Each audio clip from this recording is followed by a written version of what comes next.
നേതാക്കൾ പറയുന്നത് കേരളത്തിന്റെ ആരോഗ്യരംഗം തകർന്നു എന്ന് വരുത്തി തീർക്കേണ്ടത് ആരുടെ ആവശ്യമാണ്?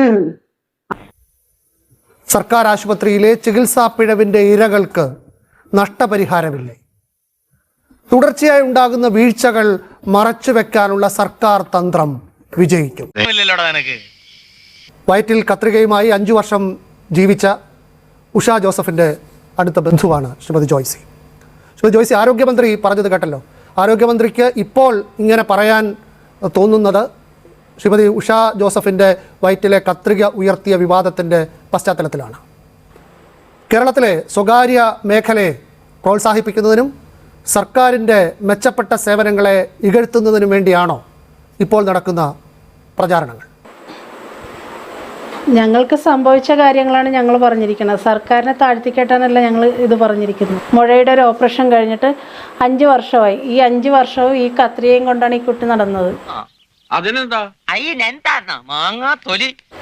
ഒത്തിരി വേദനകൾ തിന്ന് ഒത്തിരി കാശുകൾ മുടക്കിയിട്ടാണ് ഇപ്പോൾ ഈ കത്രിക കണ്ടെത്തിയിരിക്കുന്നത്. ഞങ്ങൾ സർക്കാരിനെ തോൽപ്പിക്കാനല്ല ഇതിനിറങ്ങിയിരിക്കുന്നത്. ദോഷം പറഞ്ഞൂലോ, ദോഷമുള്ളത് കൊണ്ട് തന്നെയാ പറയണത്. കണ്ടത് പറഞ്ഞ കഞ്ഞിയില്ല, കോങ്കണ്ണിയമ്മേ പിച്ചനരി. ഞങ്ങൾ നീതിക്ക് വേണ്ടിയിട്ട് നാളെ ഇതൊരു സർക്കാർ ആശുപത്രിയിൽ ഇനി ഇങ്ങനെ ഒരു സംഭവം പാടില്ല. അതുകൊണ്ടാണ് ഞങ്ങൾ ഇറങ്ങിയിരിക്കുന്നത്. ഇനി എന്നാണോ ഇവരൊക്കെ പഠിക്കുക? സ്വകാര്യ ആശുപത്രിയിൽ പോകാൻ ആഗ്രഹമുള്ളത് കൊണ്ടല്ലല്ലോ നിങ്ങൾ സർക്കാർ ആശുപത്രിയിൽ ചെന്നിട്ടുണ്ടായ അനുഭവത്തിൻ്റെ പശ്ചാത്തലത്തിലല്ലേ ഇപ്പോൾ മറ്റൊരിടത്ത് ചികിത്സ തേടേണ്ടി വന്നത്? സർക്കാരിലാണ് ഞങ്ങൾ വിശ്വസിച്ചിരുന്നത്. സർക്കാർ ആശുപത്രിയിൽ കാണിക്കുന്നത് ഇങ്ങനെയാണ്. നമ്മൾ പ്രതികരിച്ചു കഴിഞ്ഞാൽ ഇത് ഈ വാക്കുകളല്ലേ പറയുന്നത്. ഇപ്പോഴെങ്ങനെയുണ്ട് ഉഷ ജോസഫിന്? എന്താണ് ഡോക്ടർമാർ പറയുന്നത്? ഇപ്പോഴും IC തന്നെ കിടക്കുവാണ്. വാർഡിലോട്ട് മാറ്റിയിട്ടില്ല. IC തന്നെയാണ്. കുഴപ്പമില്ലെന്നാണ് ഡോക്ടർമാർ പറയുന്നത്. വരുന്ന മെയ് 5-ാം തീയതി വരുമ്പോൾ 5 വർഷം എൻ്റെ ഓപ്പറേഷൻ കഴിഞ്ഞിട്ട് ഞാൻ വേദനയൊക്കെ ചെയ്യുമെങ്കിലും ഞാൻ എല്ലാം പൊതിച്ച് വെച്ചിട്ട് മോനോട് പറയും. മോൻ എന്നെ എല്ലാ ഡോക്ടർമാരുടെ അടുത്ത് കൊണ്ടുപോയി. എന്നെ എല്ലാത്തിനും എൻ്റെ മോൻ എൻ്റെ കൂടെയുണ്ട്. തകർന്നു എന്ന് വരുത്തി തീർക്കേണ്ടത് ആരുടെ ആവശ്യമാണ്? മനസാക്ഷിയുണ്ടോ? കൂടുതലില്ല, തീരെയില്ല. ഞാൻ വേദനയൊക്കെ ചെയ്യുമെങ്കിലും ഞാൻ എല്ലാം പൊതിച്ച് വെച്ചിട്ട് മോനോട് പറയും. ഈ വേദനയാണ് മാധ്യമങ്ങൾ ലോകത്തോട് പങ്കുവച്ചത്. നിങ്ങൾക്കൊന്നും ഞങ്ങളെപ്പോലുള്ള സാധാരണക്കാരുടെ വിഷമം മനസ്സിലാവില്ല. 20 വർഷമല്ല 50 വർഷം ഇരുന്നാലും ഒരു കുഴപ്പമില്ലെന്നാണ് വണ്ടാനം മെഡിക്കൽ കോളേജിൽ ഉഷയെ ചികിത്സിച്ച അന്നത്തെ വകുപ്പ് മേധാവി ഡോക്ടർ ലളിതാംബിക കരുണാകരൻ പറഞ്ഞത്. എന്താ പറഞ്ഞവനെ ഇങ്ങോട്ട് വിളിച്ചോണ്ടാ അടിച്ചവന്റെ കർണക്കുട്ടി ഞാൻ പൊട്ടിക്കും.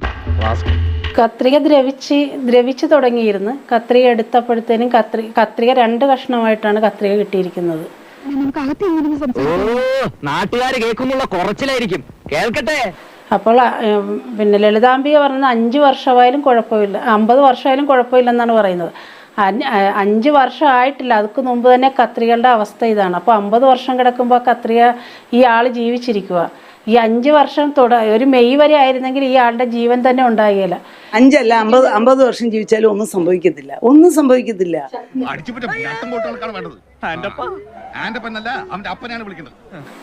ഡോക്ടർ ഇപ്പോഴും ഒരു കളിയായിട്ടാണ് ഡോക്ടർ പറയുന്നത്. അതൊരു നേഴ്സിന്റെ തലയിൽ കെട്ടി വെച്ചിട്ട് ഡോക്ടർ ഒഴിയുന്നത്. നേഴ്സല്ല അവിടെ ഉത്തരവാദി, ഡോക്ടറാണ് ഓപ്പറേഷൻ ചെയ്യുന്നത്. ഡോക്ടറാണ് കത്രിക വയറ്റിലിട്ടിരിക്കുന്നത്. ഡോക്ടർ എന്തുകൊണ്ട് സ്റ്റിച്ചിടാൻ നേരത്തെ ഈ കത്രിക ഡോക്ടർ നോക്കാതെ ഇരുന്നത് എന്താ? ഡോക്ടറല്ലേ, നേഴ്സ് സാധനങ്ങൾ എടുത്തു കൊടുക്കുന്ന വ്യക്തിയാണ്. നേഴ്സിൻ്റെ സഹായത്തോടെ ഓപ്പറേഷൻ ചെയ്യുന്നത്. പക്ഷെ അവിടെ ഡോക്ടറാണ് വയറ് പൊളക്കുന്നതും മുഴയെടുക്കുന്നതും സ്റ്റിച്ചിടുന്നതും എല്ലാം ഡോക്ടറാണ്. ആ ഡോക്ടറിൻ്റെ ഉത്തരവാദിത്വം എന്ത് സാധനം വയറ്റിലുണ്ടെന്ന് നോക്കേണ്ടത്.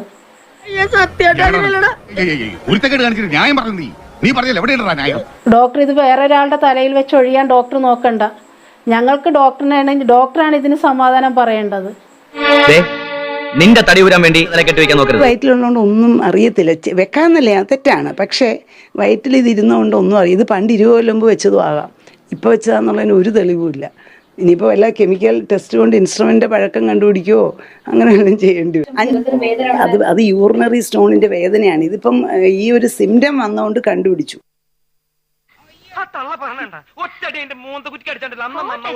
ഇങ്ങനെ ഒരു രോഗിയുടെ ദുരിതം കണ്ടിട്ട് പോലും ഇതുപോലെയുള്ള പ്രസ്താവനകൾ നടത്താൻ ഒരു ഡോക്ടർക്ക് കഴിയുന്നു എന്നത് അവരുടെ മനോനില വ്യക്തമാക്കുന്നതാണ്. 5 അല്ല 50 വർഷം ജീവിച്ചാലും ഒന്നും സംഭവിക്കത്തില്ല. ഞങ്ങളുടെ മുമ്പിലോട്ട് അവരെ കിട്ടിയിരുന്നെങ്കിൽ ഞങ്ങൾ വലിച്ചു കീറിയാണ്. അത്രക്ക് കലിയുണ്ട് ഈ ഡോക്ടറിന്റെ ഈ സംസാരം കേട്ടിട്ട് ഞങ്ങൾക്ക്.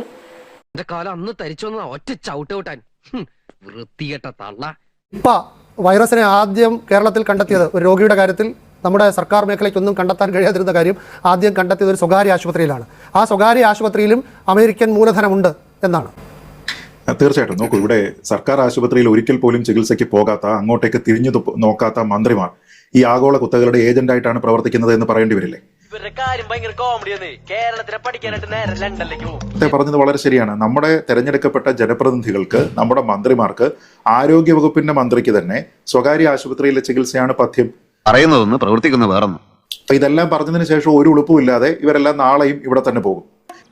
ഉളുപ്പുണ്ടടാ ചക്കാണക്ക്. 2 കഷ്ണമായിട്ട് ആ ഉപകരണം പോയി എന്ന് ആലോചിച്ച് നോക്കണം. അപ്പൊ എത്ര മോശമായിട്ടുള്ള സംവിധാനമാണ് ഒരു സർക്കാർ ആശുപത്രിയിൽ ഉള്ളതെങ്കിലും ഈ എക്യുപ്മെന്റ് ഒറിജിനലി ഇങ്ങനെ 2 കഷ്ണം ആയിരുന്നില്ലല്ലോ. അപ്പൊ അത് ഇത്രയും കാലം 5 വർഷം അകത്ത് കിടന്ന് അത് ഇങ്ങനെ 2 ആയിട്ട് അത് മാറി അങ്ങനെ ഇരിക്കുകയാണ്. അതിന്റെ ഒരു ഭാഗം ഒരു ചെറിയൊരു പീസാണ്. അത് മനസ്സിലാക്കാനുള്ള വിവരം വേണ്ടേ? സത്യത്തിൽ ഈ വിഷയത്തിൽ ഉഷാ ജോസഫിനുണ്ടായിരിക്കുന്ന ദുരവസ്ഥയിൽ അതിലെ 1ാം പ്രതി എന്ന് പറയുന്നത് ഷാഹിദയല്ല, ലളിതാംബികയല്ല, മറിച്ച് സർക്കാരാണ്. 1ാം പ്രതി ഈ വിഷയത്തിൽ സർക്കാരാണ്, നമ്മുടെ ആരോഗ്യ വകുപ്പാണ്. അവർ വേറെ ആർക്കും ഇതിൽ കുറ്റമില്ല എന്ന മട്ടിലേക്കൊക്കെ തന്നെ ഇതിനെ വ്യാഖ്യാനിക്കാൻ പോലും ശ്രമിച്ചില്ലേ? ഇപ്പോൾ ഈ ഡോക്ടർ ലളിതാംബികയുടെ ഒരു പ്രസ്താവനയുണ്ട്. അവസാനം അവർ പറഞ്ഞത് കോവിഡ് കാലത്ത് ചെയ്തത് പാരയായി എന്നാണ്. എന്ന് വെച്ചാൽ ഞങ്ങൾ എന്തോ മഹത്തായിട്ടുള്ള ഒരു കാര്യമാണ് അവിടെ ചെയ്തിരിക്കുന്നത്, ഇപ്പൊ പാരയായി വന്നു എന്ന്. അവരെന്താ ഉദ്ദേശിക്കുന്നത്? ഉഷാ ജോസഫ് ഇത് പറയരുതായിരുന്നു എന്നാണോ? എന്റെ വയറ്റിൽ ഇങ്ങനെ ഒരു ഉപകരണമുണ്ട് എന്നതിനെ പറ്റി പറയരുത്, കാരണം അത് പാരവെപ്പായി പോകും. പാരയല്ല, നിങ്ങൾ പാര ഒരാളിന്റെ വയറ്റിലാണ് കൊണ്ടുവച്ചത്.